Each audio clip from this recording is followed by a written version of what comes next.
begin the first Resident Association meeting of 2025. And we have, you might notice, some missing people on the platform. There are 4 members of the Department Director's Administration that are out sick. And I noticed that some of you are taking precautions with masks, which is smart. So we are ready to begin, and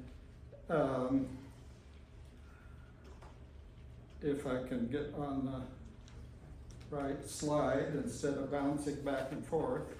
Edie Uber from the Springbrook Meadows community is going to give our opening prayer.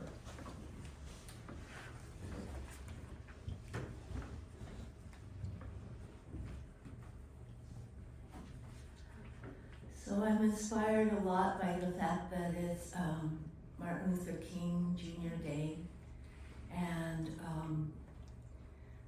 I'm hoping, that we can continue his work. Dear God,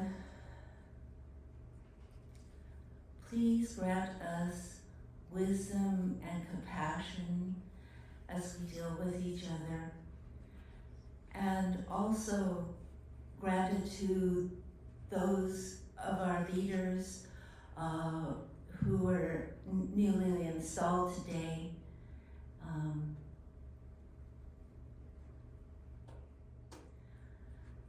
I'm going to stop there. Amen.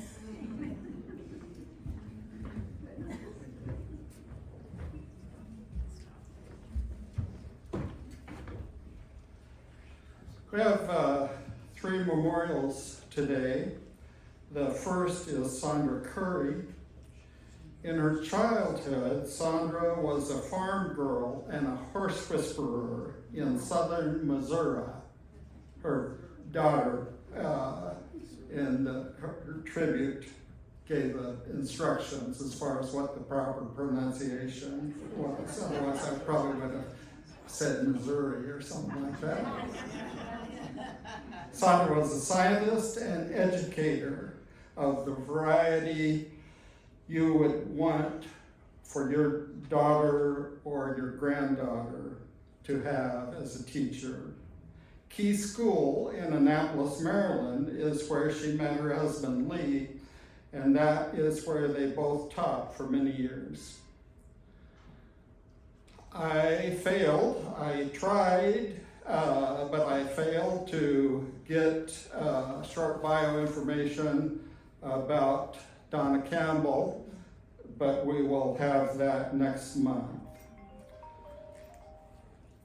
Jeff Kaiser was born in New Jersey, close to both his father's and his mother's parents' homes.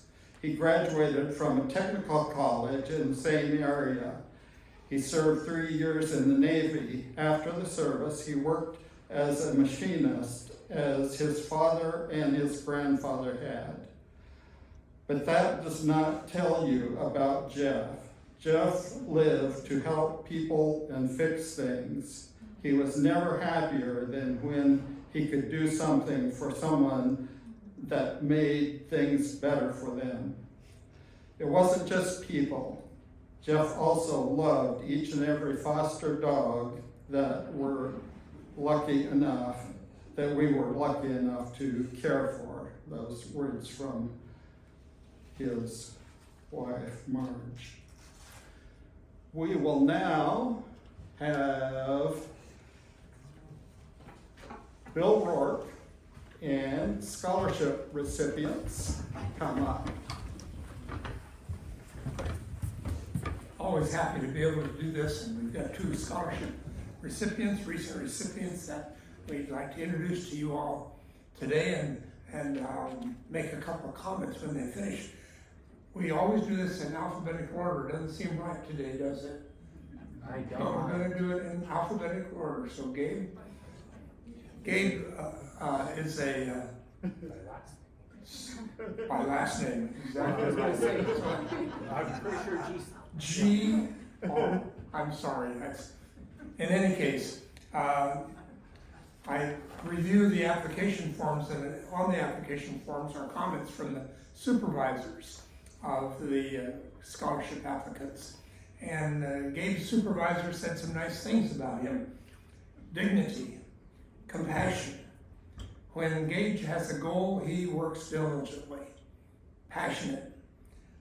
Proud of Gage and all the growth that he has made. Those of you who live in Sutton might know Gage because he's done a Gabe. I keep saying the wrong word. it's Gage. The Gage. I wrote it down wrong on my paper. It's Gage. Know him well because he was involved in bringing folks into this Sutton Terrace. So Gage, come tell us a little about yourself, what you do around here, and what you're going to do with the scholarship you've received if you've not already done it. As you already probably know, my name's Gage. I am a residency planning counselor, so basically I have helped about 50% of the residents in the last 3 years move in. I see a lot of the people that I've helped in the crowd today, so I'm really happy to see that everyone's so active. My scholarship was for the RCF and ALF, or Residential Care Facility or Assisted Living Facility Administrator Licensing Program through Leading Age. So I was able to learn a little bit more about the requirements of what it takes to operate a space like Friendsview. During my course, I learned a lot, and I've already completed it. I'm actually going into an internship program to finish the course tomorrow and the next day at Capitol Manor. Anyways, that's besides the point. I have gained a really great new appreciation for senior living and kind of seeing it from a new lens, looking at it from the administrator side, because I see all the fun and fluffy stuff of sales, but I don't get to see those details, which I'm grateful to have be able to see. Anyways, yeah, that's me. I appreciate to have someone like him able to help us move into this place reasonably well. Thank you very much. Allison, or some people call her Allie, Reeves is also a scholarship recipient, and her supervisor said nice things about her as well. That seems to be a pattern. And that's a good thing, because I really appreciate the employees we have here at Friendsview, and everyone that we see running through the scholarship program comes with high marks from their supervisor. I think that reflects the quality of employees that Friendsview has. We really appreciate that. Allie has a commitment to serving Friendsview. She sees the best in people. That's a trait that many of us could learn from, seeing the best in people. So often, when you look at me, you see that I need a haircut. And I'd rather you see a happy smile on my face, that sort of thing. Sees the best in people. Thanks for that. She's determined.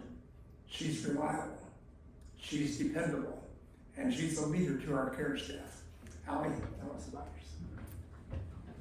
Hi, so I'm Allie, and I've worked here at Friendsview it'll be 6 years next month actually. And I just love working here so much. And last year I was kindly given a scholarship to get my certified nursing assistant license, which I finished the course and I've been working under that license now, and then I decided to go for a CMA, which is a certified medication aid license.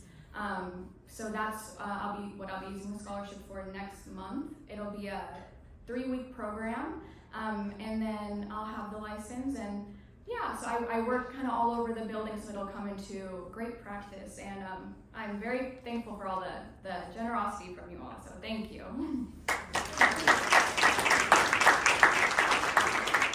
Now, these people work here, and here they are in the middle of their workday. So I've let them know that if they need to get back to work, they're welcome to not stay for the entire meeting if they want to leave. So thank you guys very much for all your work. I want to thank you all for your contributions to the scholarship committee, for all the work for the things you buy down in the resale store, for the things you buy in the marketplace, for the donations you made to the auction. We couldn't do the ministry that we have for our employees without that sort of help. And I just submitted an annual report, and I wanted just to let you know a little tiny bit from that, because you can read the entire report on the web if you'd like to. It's there, ready for you to look at. But this year, we had 19 scholarship applications, the largest number of applications we've ever had in a single year this year. And we granted scholarships of just under $35,000 this year to those scholarship recipients. Since the beginning of this program in 2008, we have given scholarships to folks in excess of $200,000. It's a great ministry, and it's a great fun thing to be involved with, I'll tell you that. We get to meet the residents. And while I'm here, I'd like to introduce Marge Davis, who's going to be the new chair. You can stand up right over there, Margie. A new chair of the scholarship committee, beginning now.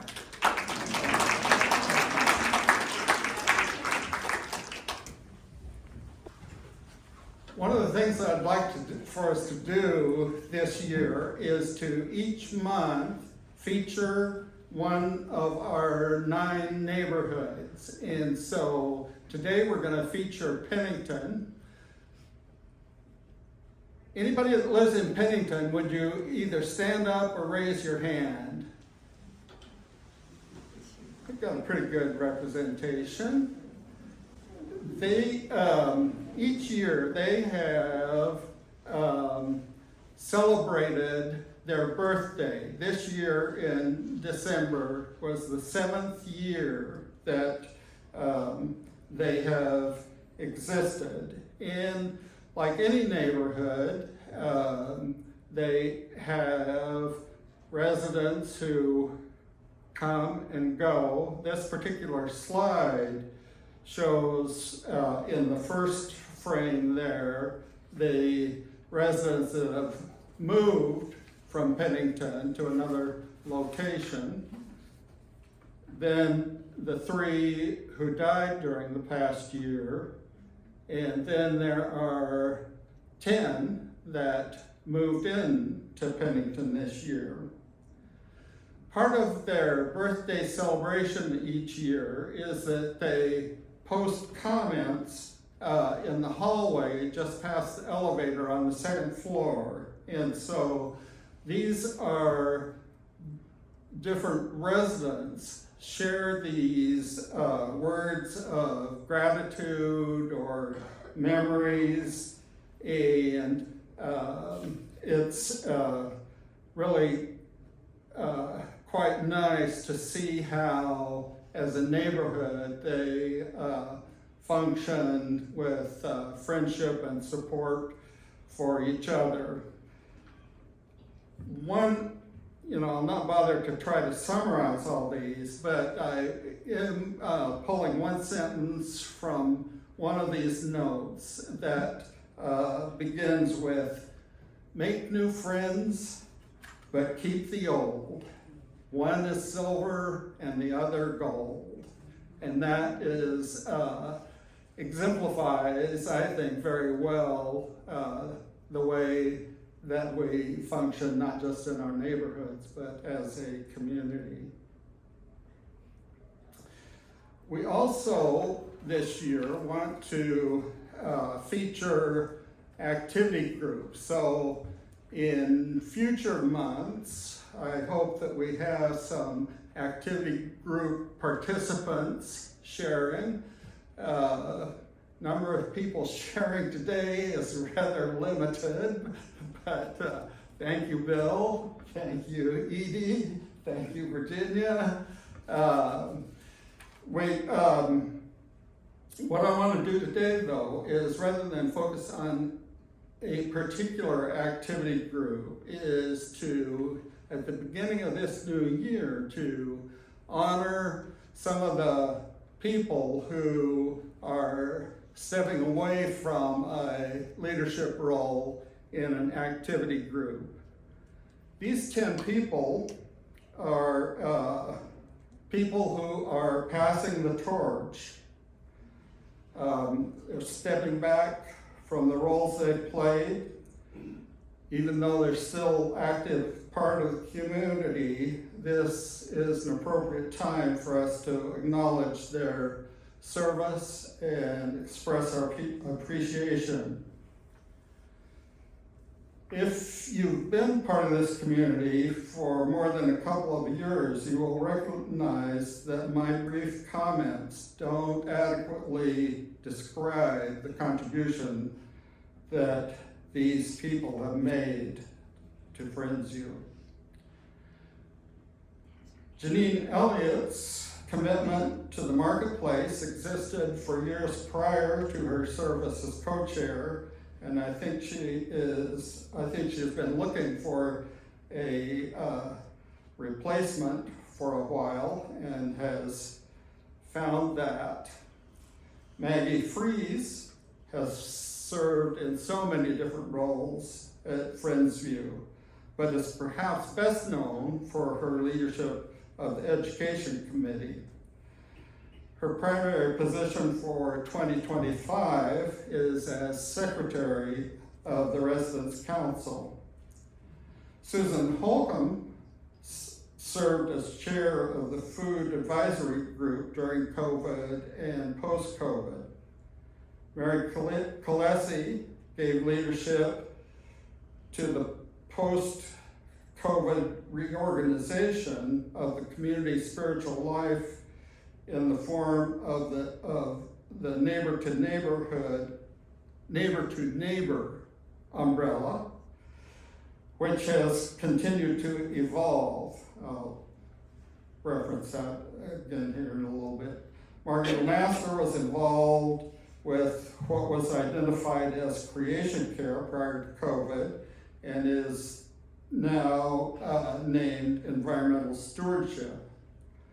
There's a bit of a pre and post COVID theme here. Susan Nemec has done more for online communication than what most of us can comprehend.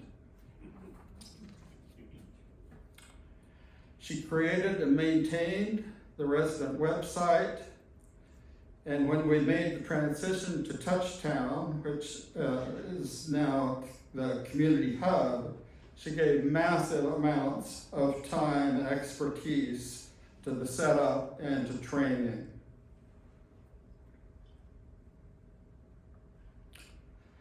Some of this feels a bit emotional because of how much these people have contributed to the community. Bobby Roberts and Dan Nolta have facilitated movie night, and now they're trading places as Dan is stepping into the role as chair. I expect that Bill might be the only one who remembers who was chair of the Employee Scholarship Committee before he was, because it's been a long time. We don't really comprehend how fortunate we are to have at Friendsview the amazing art collection that Barbara Westmoreland has secured and curated. Virginia Wood has been a faithful steward of Friendsview's greatest natural asset.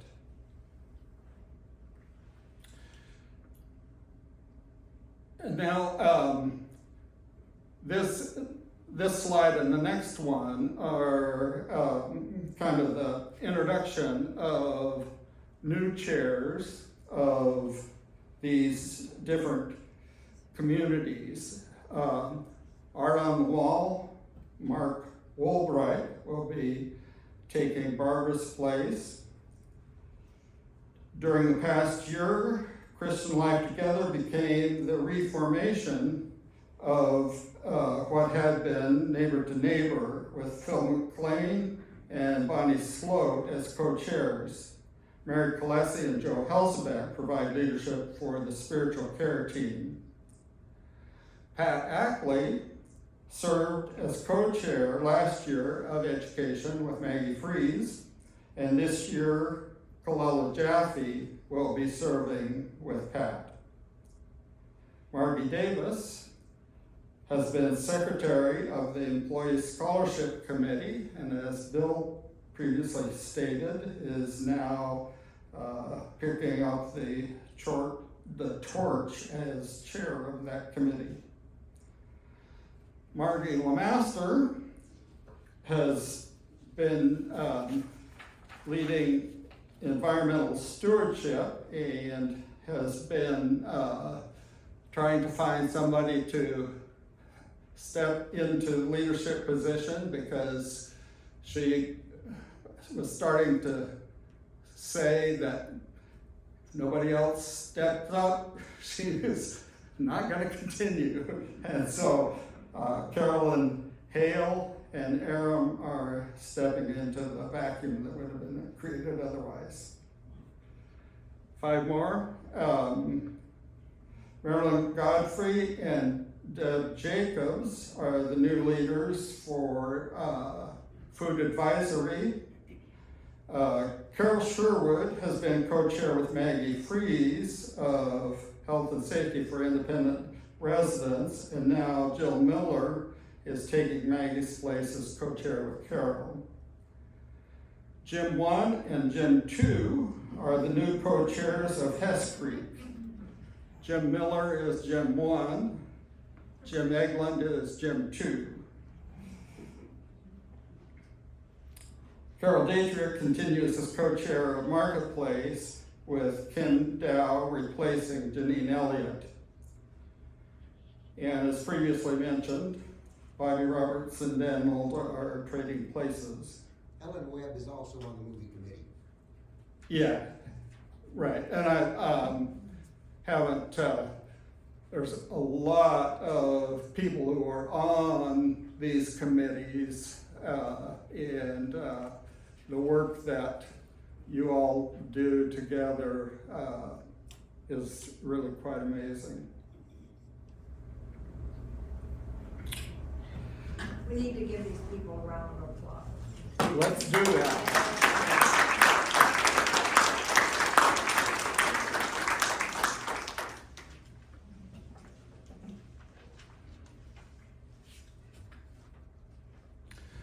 There are several ways that communication takes place here at Friendsview, and today we're going to introduce a couple of new ways that we will be improving communication. Currently, we have the weekly e-announcements from Community Life. We have the Community Hub. We have the monthly Our Community Connection, and we have occasional town hall meetings. And here at the association, we try to share information that's relevant, but that probably only reaches maybe 20% of the total community. Currently and in the past, a few neighborhoods have invited members of the senior administrative leadership team to come to a neighborhood meeting to share what's going on in that particular department. And we want to create more opportunities for this sort of thing to happen, because each neighborhood is unique. Every neighborhood has a little different set of needs and interests, concerns, and as department leaders are able to visit neighborhoods, this provides an opportunity for interaction and for sharing of those specific things. And the administrative team has certainly bought into this idea that this is a very effective way for them to communicate, because it is is more interactive and more focused. And so we're in the process of scheduling and encouraging, coordinating this kind of connection. So here we have the 9 neighborhoods and the 9 neighborhood chairs. And then here on the other side, we have 9 members of the SALT team, the department directors. And so the way that we will connect these two will look something like this. I'm just kidding. We're in the process of a little more organized way of scheduling when you meet as neighborhoods and when particular department directors will be available. So you can anticipate that as a new way in which we experiment with more effective communication between staff, administration, and residents. Garage sale is coming up at the end of July, which is actually, did I say July? January. End of January, which is actually a week, 1 week from Friday. Can you believe we're that close to the end of January? So be on the lookout for more announcements about that. Get ready to volunteer and help make this a success. We appreciate getting questions and affirmations, and I'm thankful for the chairs of resale, and this is what I want to share from them. There's a small group of men who have volunteered to occasionally move bigger pieces of furniture and take on special projects. This is a huge help for resale. We want to acknowledge how grateful we are for all volunteers who help make our store what it is today. If you're interested in becoming part of this group of volunteers, especially for furniture, we would love to hear from you. Contact Shirley Wilson or Sue Pruitt. Laura is not here, but she left a couple of slides that I'll share. And she left this joke about paper, but it's terrible. So I'm not going to share it.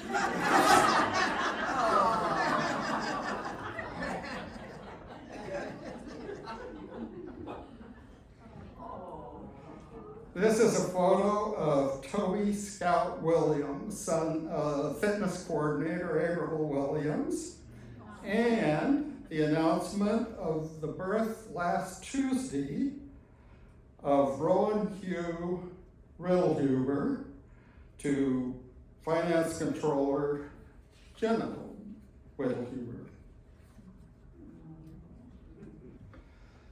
All of you have probably turned in your packet of medical information.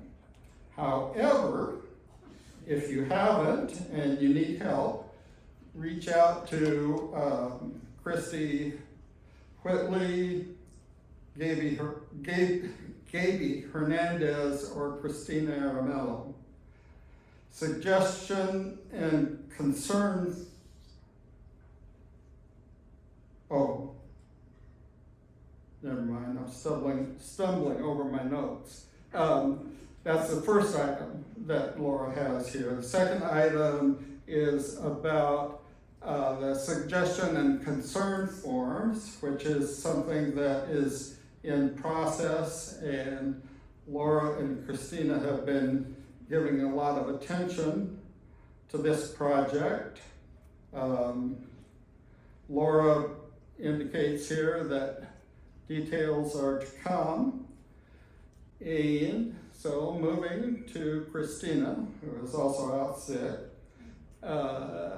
I don't have details, but I do have some information about a new form that's going to be available on paper and online that will streamline some of communication that takes place with your questions, your suggestions, your concerns.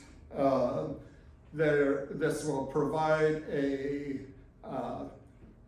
organized, trackable way of keeping on top of these things. As residents, we have questions like, who do I talk to about ... Is there something being done about ... When do we expect more information about ... Is it true that ... This will be a kind of like a one-stop shop for these kinds of items. This form, in many cases, will replace what we currently do by email. The advantage is that you will receive a notification that your submission has been received. It will be routed to the proper person or persons, and the response time will be monitored. The form provides the opportunity to share a description of your suggestion or concern, place to enter your email if you wish to receive a reply. It can be submitted anonymous. This is because regulations require that we have a place that concerns can be submitted anonymously. It will have a place, it'll be like a drop-down menu type thing where you can select it's not a drop-down menu, but it'd be checkboxes where you can select what area of the campus it relates to, for example, primarily like a neighborhood, and in some cases that might be routed back to your neighborhood chair. And it will have a place to designate what campus department it relates to, whether dining, health services, community life, and so forth. So this is something that is in process.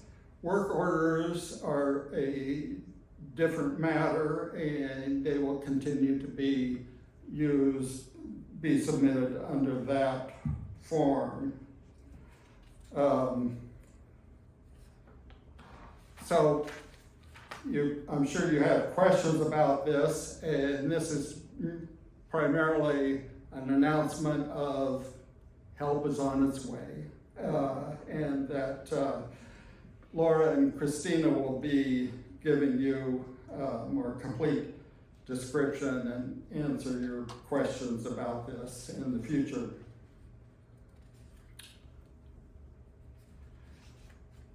Todd sent me a report that addresses half a dozen different topics, which I'll read through here. The first being landscaping and parking. Our plan to convert the gravel parking area in the front of the building to grass is still in place. A paved path will be added to facilitate walking to and from University Village, Sutton and Pennington. Facility Services Director Tim Towers will present a layout to the landscape group to determine planting locations. The remaining area will be planted in grass for easy maintenance. Additional parking. We are exploring locations for additional parking, including, and this has previously been shared, spaces to the west end of the manor, and 10 spots right down here when the roofing material has been used on the Canyon View roof. Communication enhancement, and this is a bit of what we've already talked about. The resident council and senior management team are implementing a plan for regular senior manager visits to neighborhoods. This aims to address communication deficits identified in the fall satisfaction survey. Please participate in these visits and share your questions and comments. And this too is one that we've just been talking about, online grievance suggestion process. Christina and her team are developing an online grievance suggestion process which will be launched soon. Further information on accessing this service will be provided. And the last one, memory care update. The Oregon State Facilities Planning and Safety Department has raised concerns about the exit at the north door of the new memory care center. They require a ramp instead of steps, potentially adding cost and delaying the opening. We are working with them to explore alternatives. All other necessary hardware, fencing, and memory boxes are in place. Before turning it to Virginia for Do You Know, I want to mention that Dale Welcome is with us, chair of the Friendsview board. We always appreciate his interest in connecting with residents. He is 4 weeks out from his first of 2 hip replacement surgeries, and so it's not necessarily an easy task to come here, but he has prioritized that. Virginia. This button will get you to the next slide.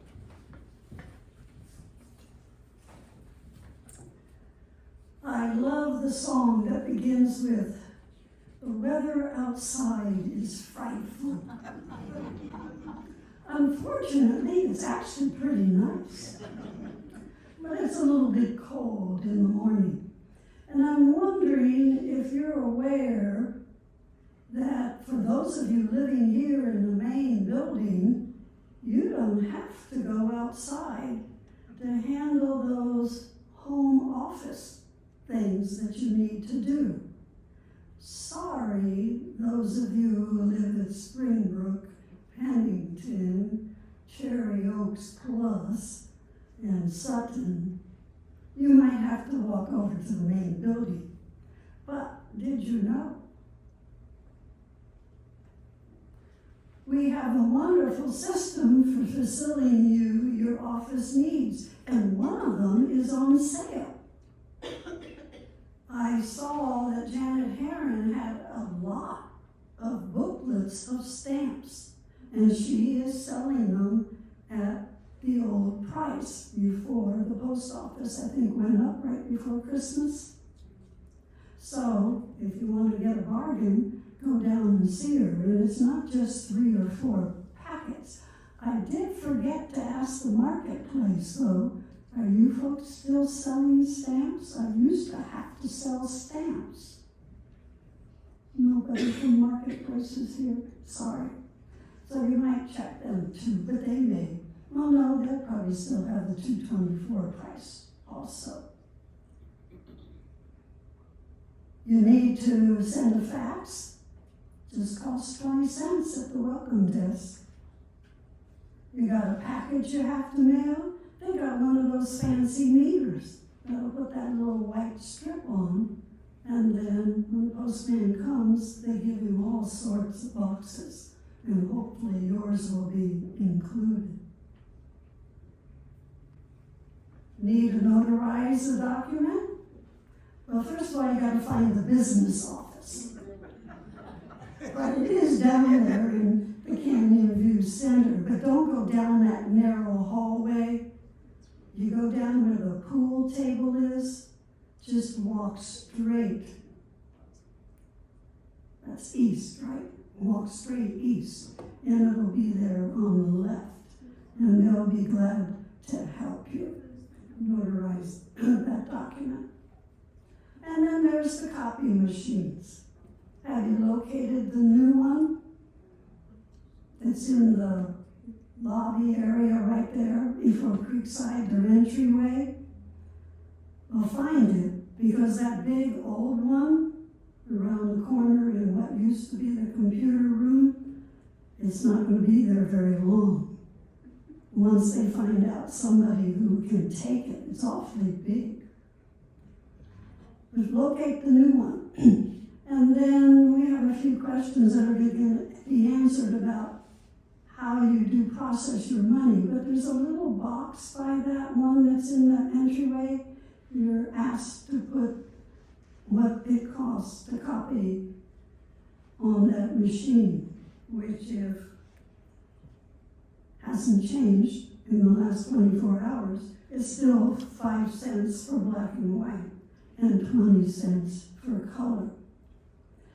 If you've copied so much that you feel your cost has gone over $3, go around the corner and talk to Janet Heron. If you are using Janet, it's a little bit more expensive. And also is true of the welcome desk. But I find the welcome desk often sends you over to talk to Janet. But at the welcome desk, it's 10 cents for black and white and 25 cents for color. But Janet will definitely, if it's over $3, let you charge your personal account. So don't put your coat on if you're in the main building. You just need to go downstairs, or very, very far downstairs. Prices change here, you know, at Friendsview. So all of these costs are on the hub, along with a bunch of other things. So you have to go to the section that says administration, and then once you get in there, there's a listing for auxiliary costs, and wow, there's all sorts of things that are listed that you perhaps haven't realized have gone up. So you can check online. Hope you don't have too much to do.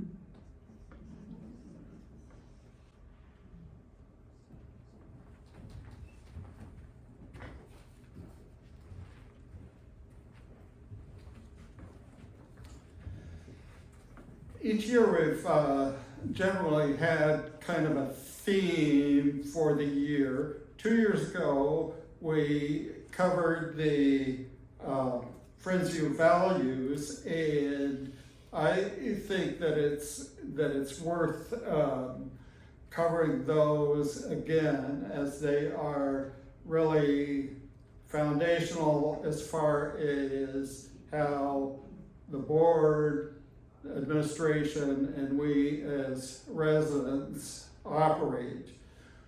One of the things that I would like for you to begin thinking about is the differences and similarities between values and virtues, because one of the differences between a value and a virtue is that a value is a principle that we hold. A virtue tends to be the way that we as individuals live out our values. And I recently looked at an extensive list of virtues and had considered how I might share those today, and I either ran out of time or creativity or both, and so I'm not going to share that list of virtues. But you know, if you use a computer, you can easily Google virtues and come up with some interesting food for thought. All right, our next association meeting will be in February the 17th, returning to the 6 o'clock normal time.